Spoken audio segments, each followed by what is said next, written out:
এগুলো সব না যায়। দুলি বিবি আসাটাও না যায়, দুলি বিবিরও দলিল পাওয়া যায় না, বরযাত্রীও দলিল পাওয়া যায় না। তো বসে আছেন ওরা, আপনারা মনে মনে বলবেন যে মোহন শুধু আপনি বলছেন, খালি কিছু বুঝেন কি না বুঝেন, বিয়েটা কি করে হবে বলবেন কি না মনে মনে। খুব আসান তালিকা, দুলি বিবি যা লাগবে না, বরযাত্রী লাগবে না, শরীয়তকে মানলে পারে, খুব আসান তালিকা। মেয়ের বিয়েতে ভিক্ষা চেয়ে পড়েছে কিনা, ভিক্ষার যারা দোকানদার আছেন দিনে একটা না একটা আসবেই ভিক্ষা চাইতে। মেয়ের বিয়ে দিচ্ছি তো বোনের বিয়ে দিচ্ছি, ভিক্ষা চাইতে আসে কি আসে না? ভিক্ষা চাইতে হবে না মেয়ের বিয়েতে, শরীয়তের এমন বিধান আছে। দেখাদেখি হয়ে গেল, পছন্দ হয়ে গেল, তো দুজনকে সাক্ষী রাখেন। আর মেয়ের মানে দেখাদেখি হয়ে গেল, সব পছন্দ হয়ে গেছে, তো দুজনকে সাক্ষী রাখেন। মেয়ের বাবা থাকবে, মনীষকে ডেকে বিয়ে পড়িয়ে দেন, হয়ে গেল। মোহর মোতায়েন করে দিবেন, আসান তারিখে, 1 মিনিটও লাগবে না বিয়ে হতে। মেয়ের বিয়ে ভিক্ষা করতে হবে না, চাইতে হবে না, কিছুই করতে হবে না, আসানে আরামে বিয়ে হয়ে যাবে। খরচ আছে ছেলের, একটা ওয়ালিমা, ছেলেকে ওয়ালিমা লাগবে। আব্দুর রহমান বিন আওফকে রাসূলুল্লাহ সাল্লাল্লাহু আলাইহি ওয়াসাল্লাম দেখেছিলেন যে জাফরান রং লেগে আছে, তো রাসূলুল্লাহ সাল্লাল্লাহু আলাইহি ওয়াসাল্লাম বলে কি ব্যাপার জি মাইহাম, কি ব্যাপার? তো উনি বলছেন যে আমি বিয়ে করেছি আনসারের একজন মহিলাকে। রাসূলুল্লাহ সাল্লাল্লাহু আলাইহি ওয়াসাল্লাম বললেন বারাকাল্লাহু লাকা, তোমাকে আল্লাহ বরকত দেন। আউলিম ওয়ালা বিসাতিন, কিছু না আছে তো একটা ছাগল জবাই করে ওয়ালিমা খাওয়িয়ে দাও। তো ছেলের ওয়ালিমা লাগবে আর মোহর লাগবে। ছেলের খরচ হলো 2টা, মেয়ের কোনো খরচই নেই, মেয়ের বিয়েতে খরচই নেই। তো বলছিলাম যে কোনো গ্রামে মানুষ মারা যাবে, তো ওই মহিলারা জানে ওই পর পুরুষকে না দেখে, বুঝতে পারলেন? তো এই সব জিনিসগুলা আমরা না জায়েজই মনে করি না। আর একটা দাওয়াত হয় জানেন, আর একটা দাওয়াত, মুসলমানের দাওয়াত। এখন লাগছে কমেছে কিছু, নাকি কিছু কমেছে। মুসলমানের দাওয়াত, রাসূলুল্লাহ সাল্লাল্লাহু আলাইহি ওয়াসাল্লামের যুগে মুসলমানের দাওয়াতের প্রমাণ পাওয়া যায় না। রাসূলুল্লাহ সাল্লাল্লাহু আলাইহি ওয়াসাল্লামের যুগে মুসলমানি দিয়েছেন, রাসূলুল্লাহ সাল্লাল্লাহু আলাইহি ওয়াসাল্লাম মুসলমানি দিয়েছেন হাসান হোসেনের। আক্কা রাসূলুল্লাহ সাল্লাল্লাহু আলাইহি ওয়াসাল্লাম আনিল হাসান ওয়াল হুসাইনে ওয়া খাতানাহুমা লিসাবআতি আইয়ামিন। রাসূলুল্লাহ সাল্লাল্লাহু আলাইহি ওয়াসাল্লাম হাসান হোসেনের আকিকা দিলেন এবং খাতনা করলেন, মুসলমানি দিলেন 7ম দিনে। তো মুসলমানের দাওয়ার টাইম 7ম দিন, নিম্ন টাইম। সে আসলে বালেগ হওয়া পর্যন্ত, বালেগ হওয়ার আগে আগে মুসলমানিটা দিয়ে দিতে হবে। তো হাসান হোসেনের দিলেন, আরও সাহাবায়ে কেরাম দিয়েছেন, মুসলমানি দাওয়াত দেননি। কোনো প্রমাণ পাওয়া যায় না দাওয়াতের, মুসলমানের দাওয়াতে। এই জন্য মুসলমানের দাওয়াতে যাওয়া যাবে না। আর যে হাদিসে আছে যে আব্দুল্লাহ বিন উমর ওনার ছেলে নাইম আর আরেকজন ছেলের দাওয়াতে মানে মুসলমানিতে উট জবাই করেছিলেন, জাইফ হাদিস। উমর ইবনে হামজা জাইফ রাবি আছে, আর আবু ওসামা হাম্মাদ ইবনে ওসামা জাইফ রাবি আছে। তোরা দলিল হবে না। তার মানে মুসলমানের দাওয়াত দেওয়ার প্রমাণ পাওয়া যায় না। তাবরানীতে হাদিস আছে যে একজন লোক এসে উসমান ইবনে আবিল আস রাদিয়াল্লাহু তাআলা আনহুকে দাওয়াত দিচ্ছেন। তো উনি জিজ্ঞাসা করছেন কিসের দাওয়াত? যে মুসলমানের দাওয়াত। তো উনি তখন বলছেন কুন্না লা নাতিল খিতানা আলা হাদি রাসূলুল্লাহ সাল্লাল্লাহু আলাইহি ওয়াসাল্লাম ওয়ালা নুদআ লাহু, আমরা রাসূলুল্লাহ সাল্লাল্লাহু আলাইহি ওয়াসাল্লামের যুগে মুসলমানের দাওয়াতে খাতনার দাওয়াতে যেতাম না, আর খাতনার দাওয়াত দেওয়া হতো না। ফাআবা আইয়াকুলা, দাওয়াত উনি খেলেন না, দাওয়াত খেতে গেলেন না। তো তার মানে কি হলো যে মুসলমানের দাওয়াত দেওয়া যাবে না, মুসলমানের দাওয়াত খাওয়া যাবে না। তো দাওয়াত সম্পর্কে অনেক আলোচনা হলো।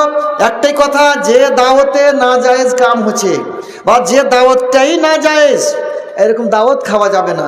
এবার হাদিস শুনেন, রাসূলুল্লাহ সাল্লাল্লাহু আলাইহি ওয়াসাল্লাম, আবু দাউদের হাদিস, সহিহ হাদিস আছে।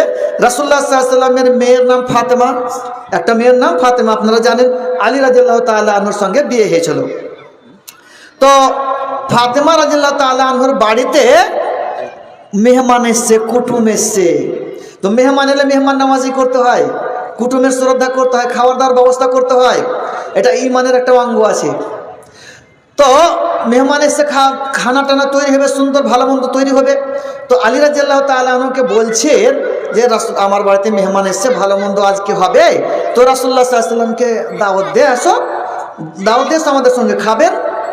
দাওয়াত দিয়ে এসছেন, রাসূলুল্লাহ সাল্লাল্লাহু আলাইহি ওয়াসাল্লাম এলেন, আসার পর দরজাতে ঢুকছেন আর দেখছেন ঘরের এক কোণাকে সবুজ কাপড় দিয়ে রঙিয়ে দেওয়া, মানে ঘিরে দেওয়া হয়েছে, সবুজ রঙের কাপড় দিয়ে ঘিরে দেওয়া হয়েছে।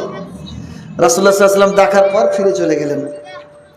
তখন ফাতেমা রাদিয়াল্লাহু তাআলা আনহা যখন দেখলেন যে রাসূলুল্লাহ সাল্লাল্লাহু আলাইহি ওয়াসাল্লাম এলেন না, তো বলছেন যে আলীকে বলছে, এই দেখো দেখো দেখো দেখো মা রাজাহু, রাসূলুল্লাহ সাল্লাল্লাহু আলাইহি ওয়াসাল্লাম কেনে ফিরে যাচ্ছেন, দেখো দেখো দেখো।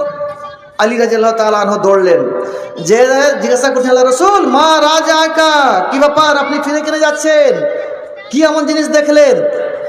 তখন বলছেন যে শুনো, কোন নবীর জন্য শোভা দিবে না এই রংচঙিয়া ঘরে ঢোকা, আর তুমি ওই ঘরের এক কোনাকে সবুজ কাপড় দিয়ে রংচঙিয়া করে রেখেছো।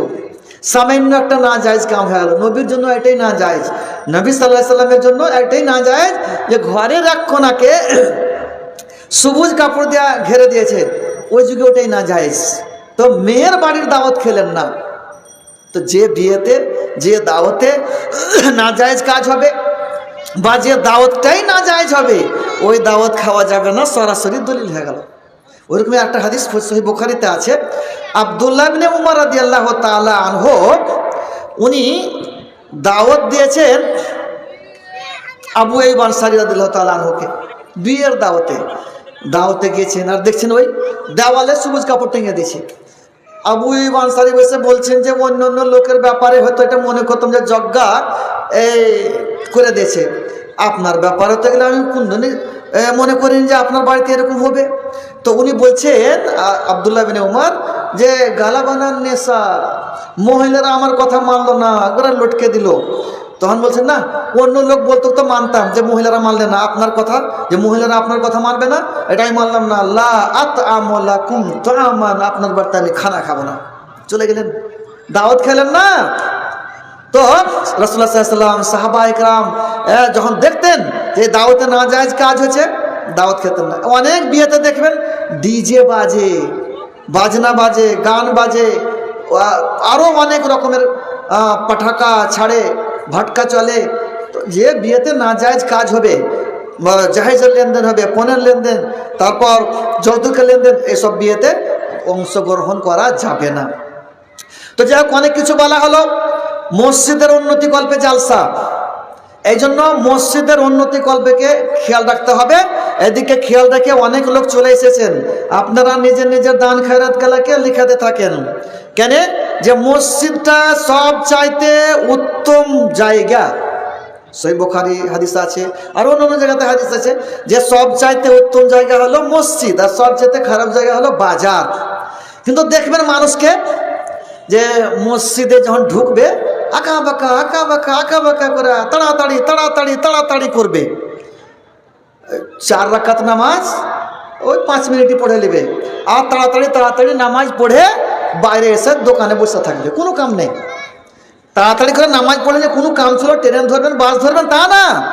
ও মসজিদে ঢুকলে তাড়াতাড়ি, আর এসে দোকানে বসে আছে, কোনো কাম নেই। তো মসজিদটা উত্তম জায়গা, উত্তম জায়গাতে নামাজ পড়েন, সুন্দরভাবে ধীরে স্থিরভাবে নামাজ পড়েন, বসে কিছু জিকির আজকার করেন, আল্লাহকে স্মরণ করেন, তারপর এসেন। তো উত্তম জায়গা, আর মসজিদের দান উত্তম দান। যে মসজিদ তৈরি করার জন্য দান খয়রাত করবে, আল্লাহ তাআলা তার জন্য জান্নাতে একখানা ঘর তৈরি করে দেয়। হাদিস আপনারা জানেন, সন্ধ্যা থেকে শুনতে আসছেন হাদিস। যে কোনো মাওলানা আসবেন আজকে হাদিসটা বলবেনি যে মান বান্না লিল্লাহি মাসজিদান বানাল্লাহু লাহু মিসলাহু বাইতান ফিল জান্নাহ। যে ব্যক্তি মসজিদ তৈরি করে দিল, আল্লাহ তাআলা তার জন্য জান্নাতে একখানা ঘর তৈরি করে দিল।